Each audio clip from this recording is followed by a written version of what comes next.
Good evening, everybody. Just waiting for Jayanti to come online. So let's just give it about a minute or two. Hi. Great. Welcome to our Wellbeing Weekend. It's really nice to have you on board to chat with us today. Thank you so much, Those of you who don't know Kavita. Jayanti and her sister are founders of India Hemp Company. Now, both their lifestyles actually led them to explore healthy and natural alternatives to typical food choices, and that's how India Hemp Company was born. So today we're going to talk all about hemp. What is hemp? History of hemp, where it originated from, who can eat and benefit from hemp, can eating hemp get you high? Because I know some of them would kind of relate it to marijuana. So, that's going to be very interesting to talk about. Yeah. And those of you who have any questions on how hemp can bring you closer to a holistic well-being, please feel free to, get those questions coming on. We'll pick them up as we go, or we'll post them on our stories as well. So let's not lose any time. Let's get started, Jayanti. So first of all, just to talk a little bit about hemp. What is hemp? History of hemp. What is the science behind this product? And what led you to set up Hemp India? No, I was actually just introducing my sister Shalini, who lives in Barcelona. And she's on this thread, so she'll be able to actually address a lot of the questions that come up. Because sometimes, it gets lost when we talk, and we talk pretty fast. Absolutely. So, hi, Shalini. Just we can't see you. So here is somebody says they couldn't. Here is. Yeah, so I just went through that. Hey, hi, Sarah. Okay. A lot of familiar faces. My girls are here. So how we started, a lot of the football girls are here, Kavita, which is why, because it's important for us also to know a little bit about. So basically, coming back to the history of hemp, it's good in India. It goes back to 1500 to 1000 BC. It's in your Vedas, it's in your Rig Veda, it's in your Atharva Veda. It's one of the 5 sacred plants. So it's always been part of our culture, part of who we are. But what happened is, because of the Western influence in the 1980s, there was this massive ban on marijuana, right? And India succumbed to it. And hemp, because it looks like the other plant, also got swept under this blanket ban. And suddenly people realized you needed licenses to grow hemp. So there was this, then that's when the information got really murky. There was nobody, it became almost, people were like, is it illegal? It wasn't fair for a plant that's so useful and so easy to grow and such a great source of income to so many people, suddenly they lost all that. Because people have been using hemp fiber, they've been making sails, they've been making ropes. There's also this sort of a conspiracy theory where, they talk about how to make hemp paper, you don't really need any chemicals. And then in the 1900s, there was this company called DuPont, which actually made the chemical for paper, but that was only the paper you could use from trees. So they worked with the government in the US to sort of work this out to push hemp out of the market, because hemp was this great crop, which was really easy. So, but the good thing is, Kavita, right now, hemp is being recognized by the government, The government has set up 2 pilot projects in the north. They are working well, and it's nice. It's nice to see. There's a lot of work still happening. But what we have done, my sister and I have actually looked at the seed, because the seed is highly, highly nutritious, And we've basically taken different parts of the seed, and that's what we give to you from India Hemp & Co. I'd also like to show you, because I feel a lot of viewers sometimes don't know what it is. And I've got some samples here. Can you see this, Kavita? Right? Yes. Oh, yes, I can. So this is what I would have loved to do at your studio with copper and cloves. We were talking about it. So this is the whole seed, right? Can you see that? This is the whole seed. You can eat it, but it's got a husk on it, right? So what we do is we take that seed out, we shell it, and you get these beautiful husks. They're white, they're soft, they're really creamy. You can put them in your smoothies. They're very easy to use. It's really a good source of protein. Now, if you take those whole seeds that I showed you and you extract it, you get this divine oil. Okay, it Oh, smells wow. great. You can Okay. use it like olive oil, and you Yeah. can use it like I use it on my hair today. You can use it on your hair. You can use it on your skin. It's Lovely. great for people with acne. It's great for people with skin issues. And this is our favorite product. This is the hemp powder. So Right. now once you take out the oil, you actually powder down this. So this again is full of fiber. Okay. And this is a beautiful alternate to things like whey protein, things that have lactose in it. So we have a lot of people with IBS, with lactose problems, Correct. with gluten allergies, you know. Yeah. So hemp is a natural answer because So are you saying all, that what I do hemp with is this, gluten-free as well, Jayanti? yes, It yes, is? yes, Oh, wow. hemp is gluten Okay, free. I didn't Yes, know yeah. that. I didn't know that. Right. Okay. So, Okay. and I That's think pretty what good. Yeah. happens is most of the time when we eat something that doesn't agree with our gut, right, with our body, Yeah. that's when you have other issues. And you probably Correct. know, Kavita, that, Yeah. you know, when your gut is not all right, Yeah. you have all these inflammation issues. Because if it's Absolutely. on your skin and you see a cut, you can apply something and it's okay. Yeah. But if it's in your gut, how do you Yeah. fix it? So Yeah. again, this is a great thing because it's good. It flushes out your system as well because of the high fiber intake. And it's also vegan. So this is a vegan, gluten-free product with no added preservatives, Yeah. nothing, no chemicals. And it's a very natural process. Right. So that's why I feel hemp is a really good source of protein. Sorry. And it should be part of everyone's diet, you know, especially as we grow older and especially as women, because I feel most people don't get their requirement of protein in India, especially. And this is another great source of protein. And plus, most Indians, I think majority of them tend to be vegetarians, right? And you're always looking at plant proteinous supplements, right? Exactly. So yeah. But it's just that, you know, there's not much of a talk or even people knowing about hemp. So I think, you know, just developing that whole aspect of educating people is so important, you know, and they know that there is something called hemp, because typically when you do a little search on hemp, it'll, you know, it gives Google gives you a lot of information, which, might not necessarily be correct, you know, mostly. So if I could just sort of say, it's sort of because, you know, again, hemp, we do a lot of education, re-education. It's like Pilates. People assume Pilates is like yoga, but different. But you don't really know how, right? Right. So even with Pilates, you have to get into that. So if I could ask you, Kavita, how did you get into Pilates? Well, Pilates happened to me when I used to live in Dubai full time about 15 years ago. You know, I had a really high strung corporate job and I was looking for something which is low intensity just to calm my nerves. So while just going through this fitness magazine, I came upon this article, you know, which spoke about Pilates. And, you know, it spoke about how it being an injury-free practice and how it's more about becoming aware of your body rather than, you know, bulking up or building muscles, etc. And that's when I just decided to give it a go. So, I mean, the first few sessions were very, very educational because I used to be an athlete myself before, and I just loved doing high-intensity workouts. I loved running, cycling, swimming, whatever. So with Pilates, it was a big change. It was extremely instruction driven. And, you know, I started feeling all those tiny little muscles in my body that I probably never felt before. So it was more about me building awareness in my body. And from there on, I just continued doing Pilates for about 3.5 years before I eventually decided, you know what, I've had enough of my corporate life. And I think it's time for me to, you know, consider doing something that I'm passionate about. And that's when I eventually decided to study Pilates and, you know, went off to the US and did my graduation all over again, studied Pilates, and eventually decided to teach Pilates. And there I am. So 15 years up. So I love what I'm doing because it's just not a movement practice which, you know, gets people fit. It's much more than that. It just improves one's quality of life.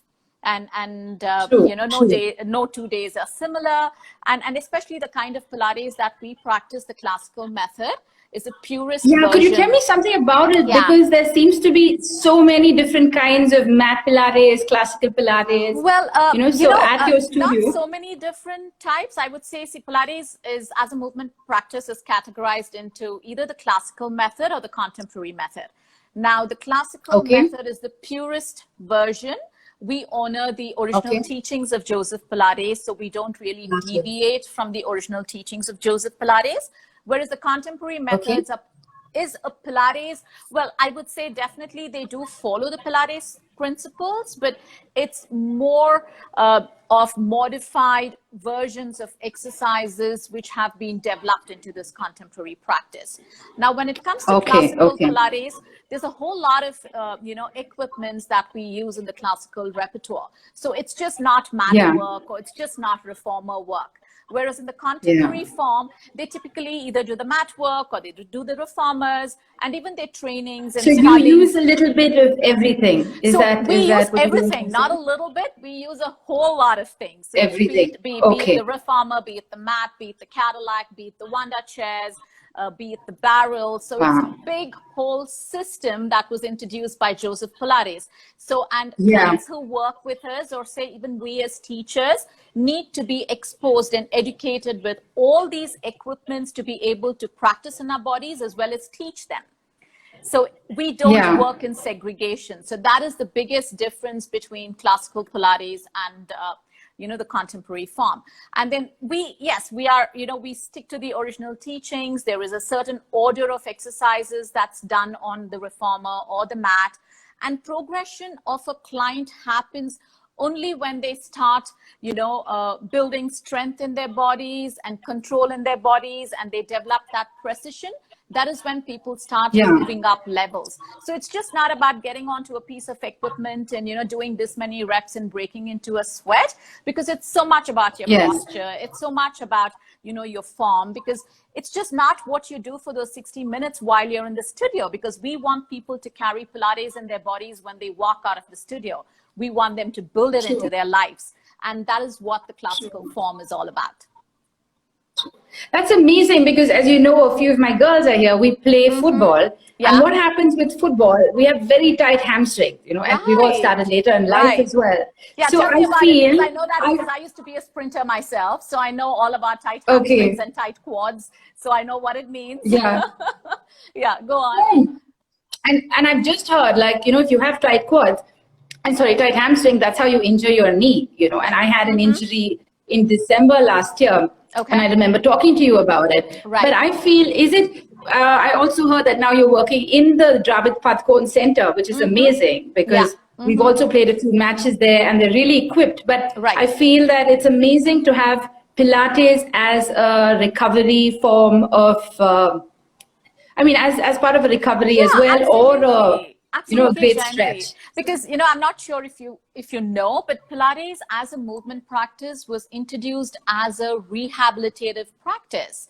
So it was actually, founded by Joseph Pilates during World War I. From Germany, I did some research. He rehabilitated prisoners of war during, who were injured. So it was a rehabilitative practice, which then got carried on to the US, where he started rehabilitating ballet dancers who were constantly injured. So the fitness aspect of Pilates came much later. It was more so to help people stay injury-free. So it complements any practice that one chooses to do. So again, as I said, it's more of a rehabilitative practice, because it helps one identify any muscular or joint imbalances that a person has, which gives rise to injuries. So practicing Pilates, side by side with whatever sport that you choose to do will keep you injury free. And apart from that, it will help you build your strength and flexibility and endurance.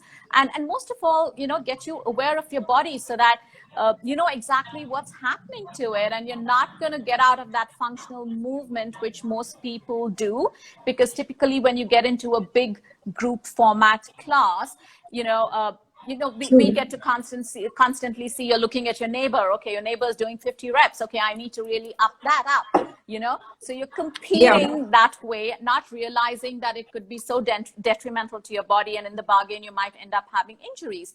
And that's one of the reasons True. we insist that when people do Pilates with us, they need to do a set number of privates, because it's so much about them having to take ownership of the practice, because then they can carry it into their group sessions.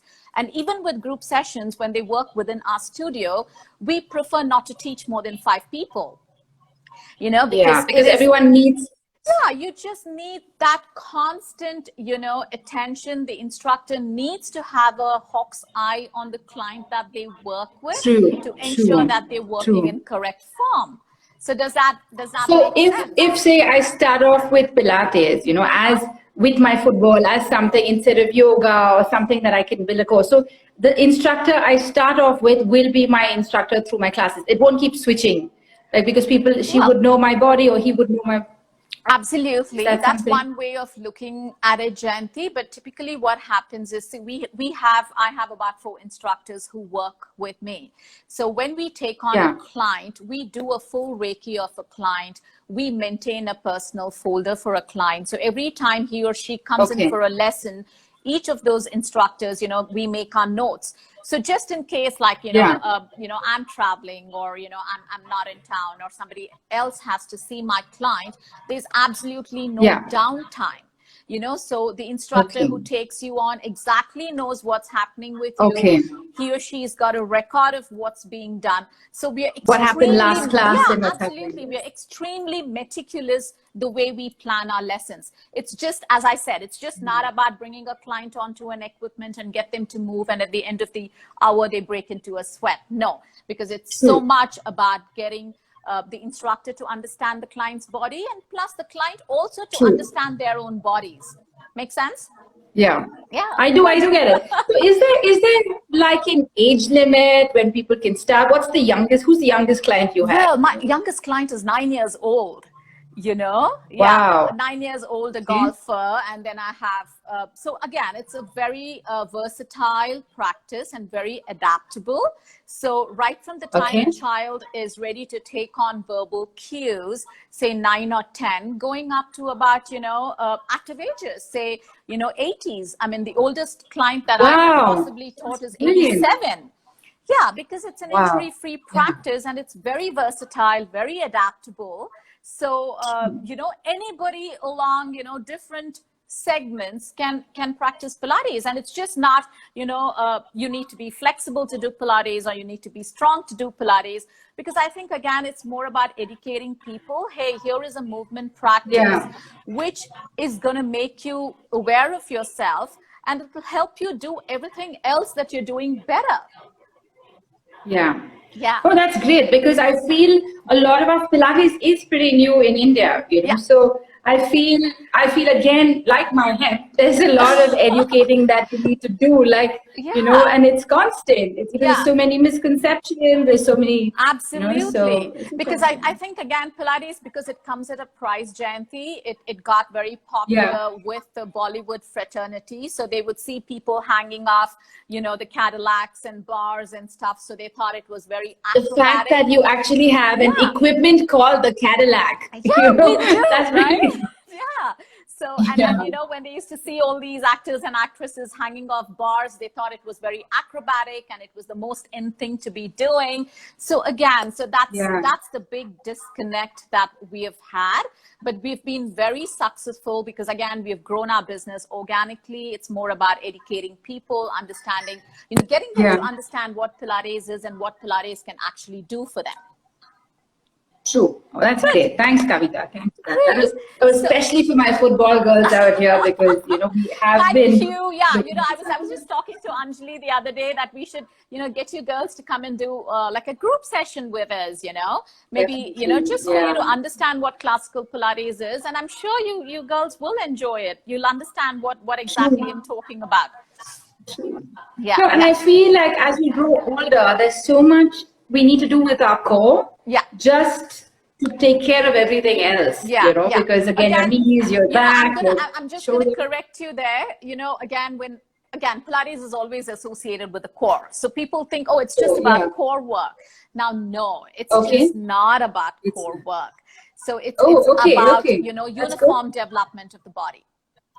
So Okay. uniform development of the body is typically, now US footballers, you know, it's a very rugged sport. So you need to do a lot of running and, you know, jumping around and probably falling. So when all your dominant muscles keep getting super active all the time.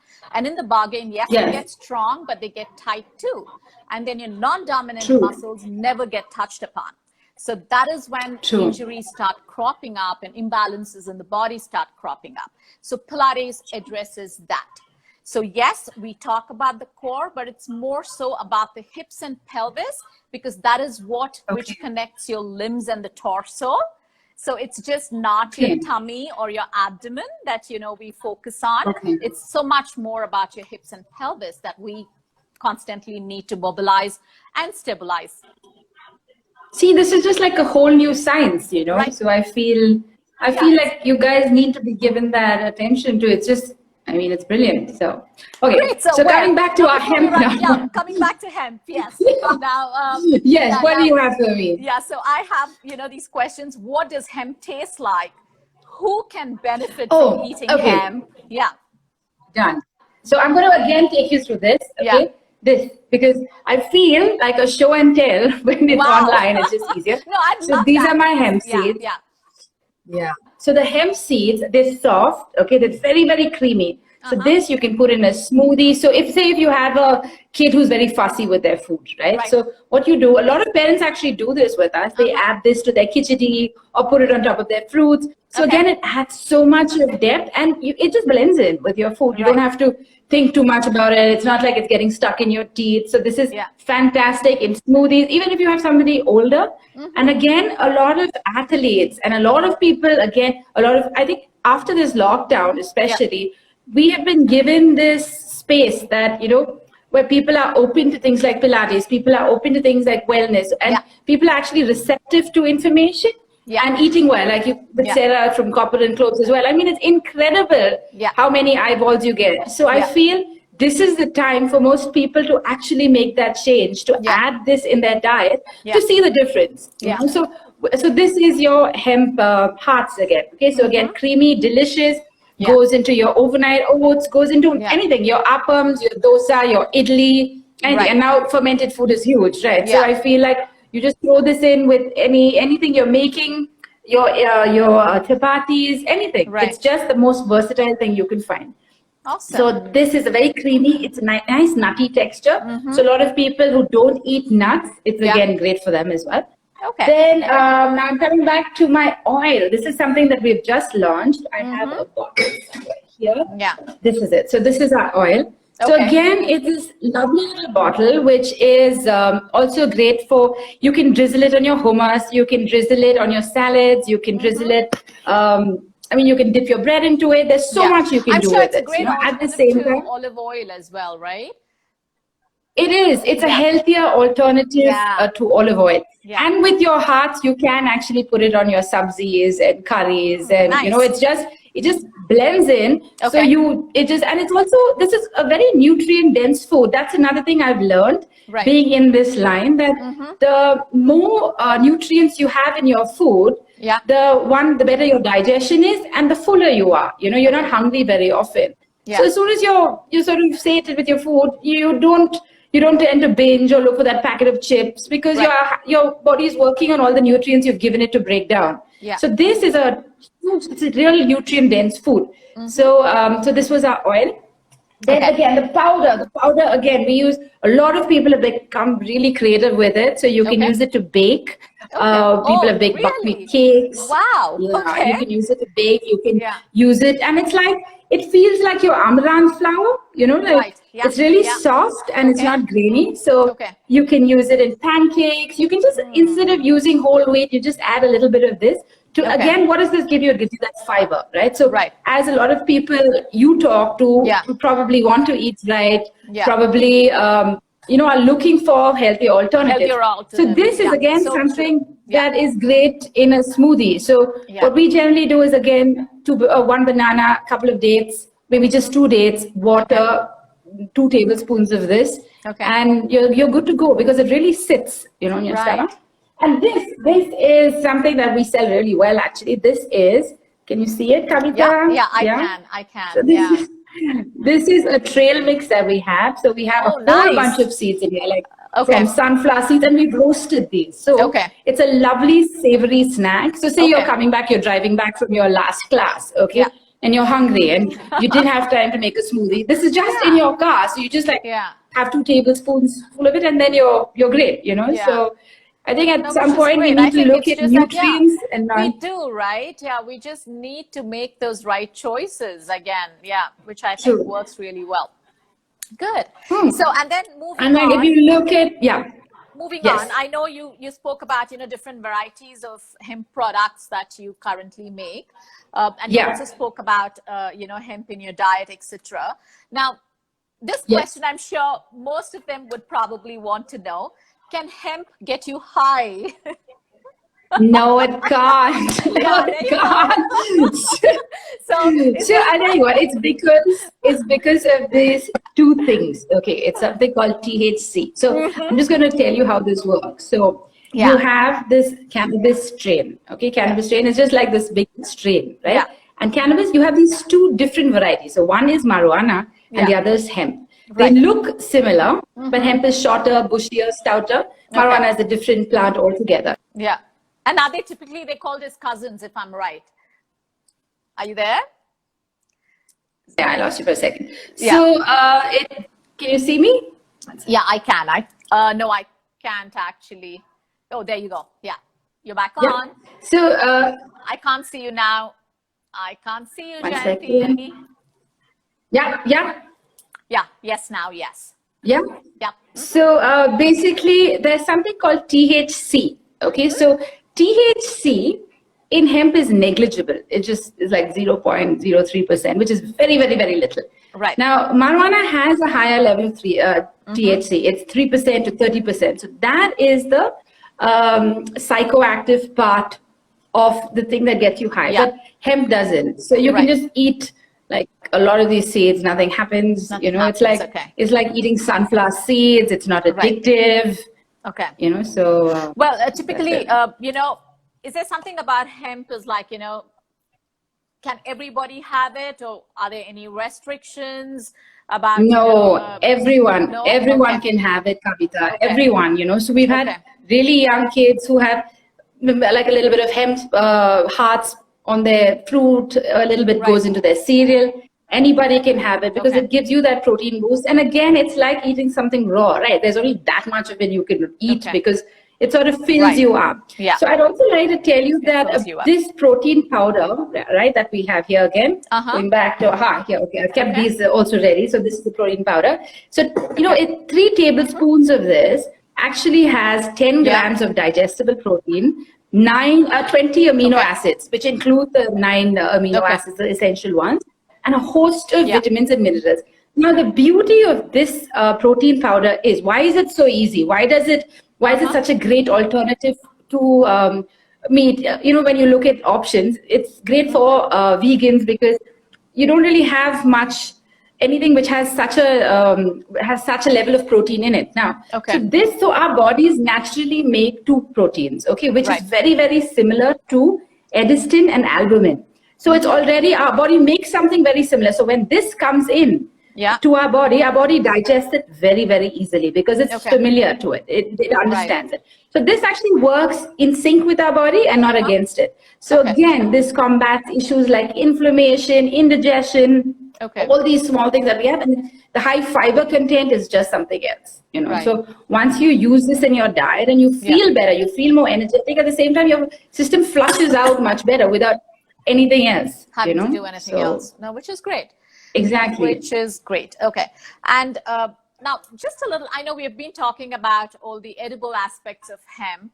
Now, what are the other areas that the hemp products are used? Can you just talk a little bit about that, Jayanti? I know I'm a little conscious about the time. We just have 15 minutes with these Insta chats. They just go off at the end of an hour. Absolutely. So basically, the hemp questions, keep them coming. We'll post them on our stories. Yeah, my sister's on it. I can see. Yeah, because I can see it. She's also said that really interesting. I don't think we'll have time to take questions on.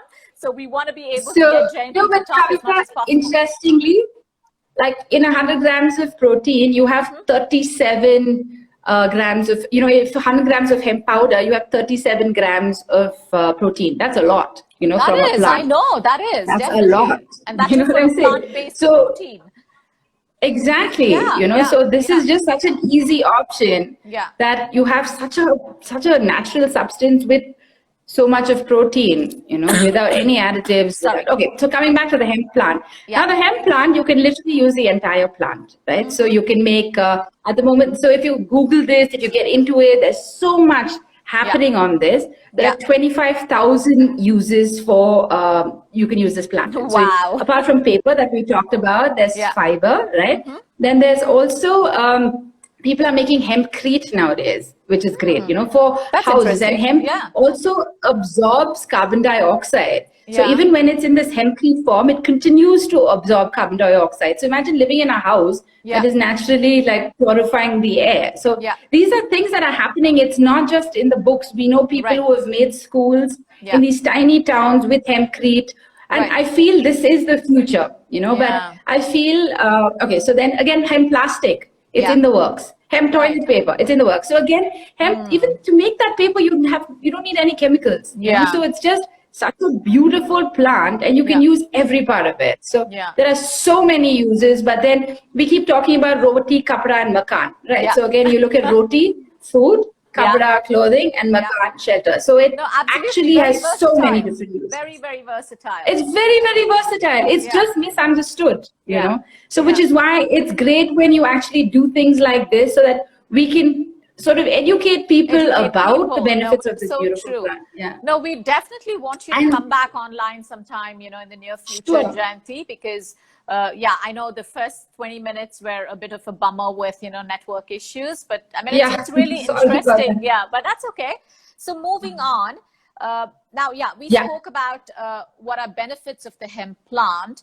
Now, lastly, I'd like to ask you now, how would you compare hemp to, say, whey protein or other protein products? I mean, I know you said, the percentage of protein is a lot higher. So if something, it also has a lot of amino acids. Okay, so hemp has a beautiful, and the amino acids are in the correct ratio. I'm not going to get very technical about it, but then there's a 4:1 ratio. You need your amino acids in, right? So it's when you have your amino acids that are in the right ratio, you have a plant that's full of fiber. You have, and again, it's plant-based. So it's really great for your system, and it has this protein that your body digests. This is why it's better, like according to me, it's better than having something like whey, which comes with additives, which comes with a lot of, you don't always get an original box of whey. There's a lot of duplicity that happens on the side, So, and again, our kidneys find it difficult to flush out something like whey. And whey also has a lot of sugar, because they have chocolate and different vanilla and different flavors. So here you have this whole seed that is just literally ground down after you take out the oil. And it's brilliant. So, why, and it's so affordable. It's not like buying whey, which is $6,000. This is so affordable. Like our prices start at $3.99, for a small box. No, there you go, please look at, hemp as an alternative, or try it out, see if it works for you. I'm sure it will, because and please look at our recipes. We have such creative recipes that people who use hemp. So you can, if they can also look at our Insta handle, that's India Hemp at India Hemp and Co. So there's a whole recipe section there that they can get different ideas from. Okay, I have 10 minutes. Sorry, go on. So a few other things I wanted to just talk about was the sustainability of the hemp plant as well. And I had a few more Pilates questions for you. So again, when you look at it, I'm so sorry. I'm just like constantly looking at the clock, because we don't want to reach a stage where we just cut off completely. So we want to be able to pitch edu, like, properly. Sure, I get it. So again, hemp has a very short crop cycle. So it's really good for farmers rotating crops. You know what I'm saying? I'm looking at the sustainability angle here as well, because a lot of farmers grow seasonal crops and then don't have anything to grow between that. So your hemp grows through the year. 0 to 3 months, you have a whole hemp plant. You can again sell the stock, sell this, sell different parts of it, and there are different industries if we have the support of the government, right? And we have the support of consumers.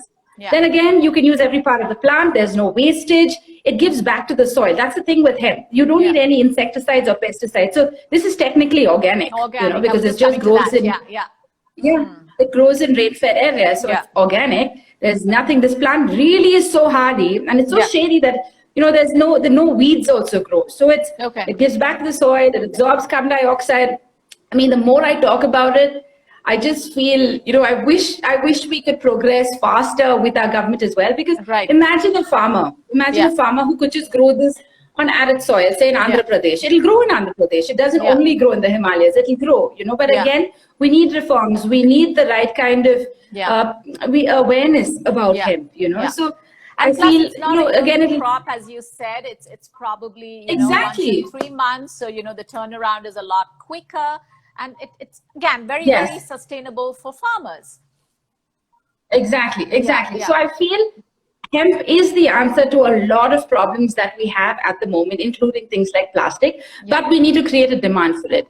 People need to be aware that there's this plant that will not get you high, but it has a whole host of advantages. And it was because of a political thing that it got shunned, a couple of years ago. So it's back now. It's back. So make some noise about it. Adopt this but Jayanti, in your now, lifestyle as well. Is it a very expensive process to kind of, No, it's not. No? It's not. It's really not. It's really not. Because it's also grown here, unlike things like pea protein, which you only get abroad and stuff. This is grown. This is Indian, it's Indian. So why do things become expensive? When you add stuff to it, you add preservatives to it. This is not. This has a 12-month shelf life.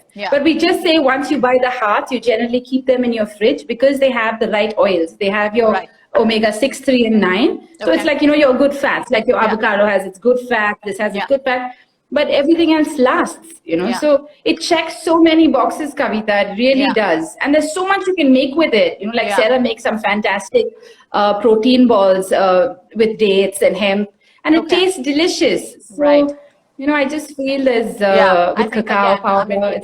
As you said, I think you have to make a big noise about it and, just get it out there and educate people. And people need to understand that it's easily available. I mean, you don't have a store, but we could order it online, right? No, we're actually in Organic World at the moment. We're in 9 of their stores. And I know you mentioned that. In Native in 4 of their stores.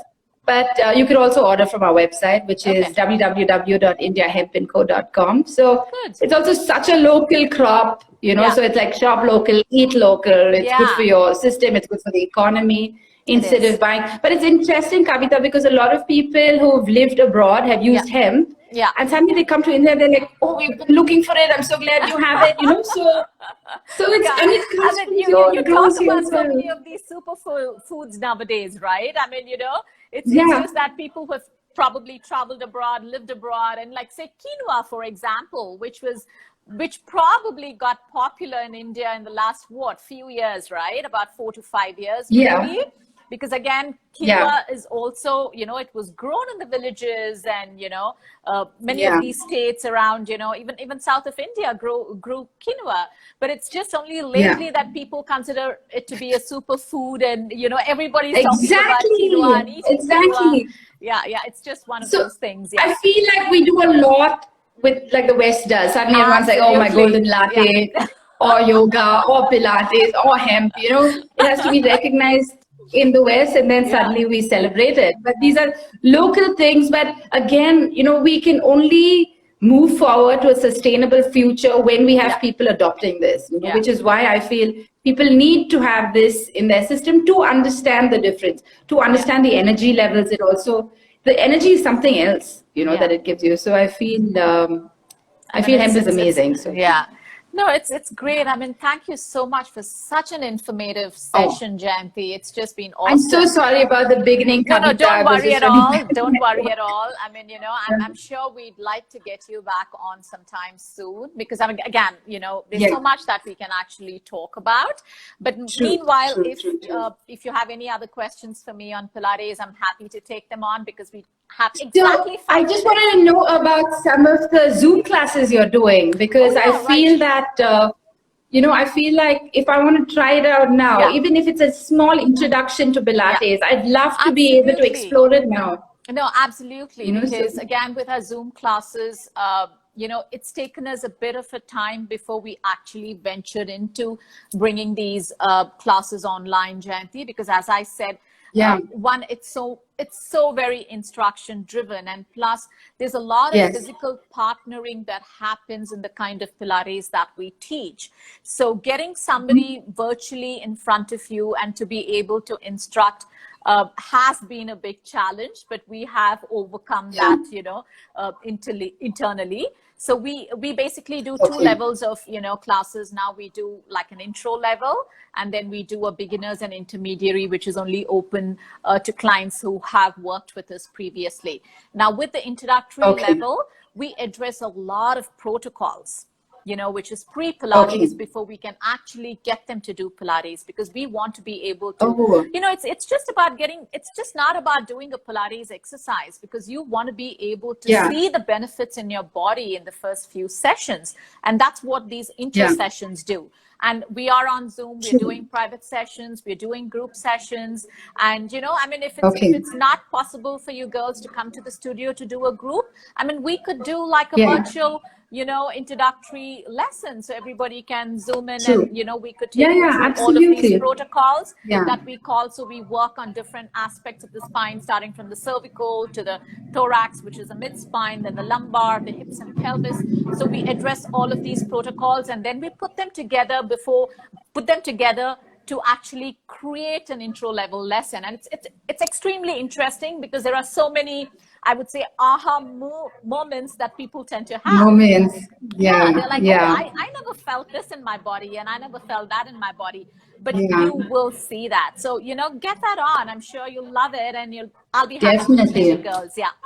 Thank you. Because I feel it's so good to collaborate in this wellness space, because we have an audience, you know, but then the audience is so receptive at the moment. But all they need is like the right direction and right information. So thank you for this, Kavita. Thank you so much. I mean, that was so informative. Awesome talking to you. And thank you so much to our viewers. And, you know, those who thank you guys for coming in. I mean, I think the video will be saved on IGTV, so people can go back and have a we'll also share it. And any questions, feel free to send in on, and we'll send them to Jayanti. We'll post them up on our stories.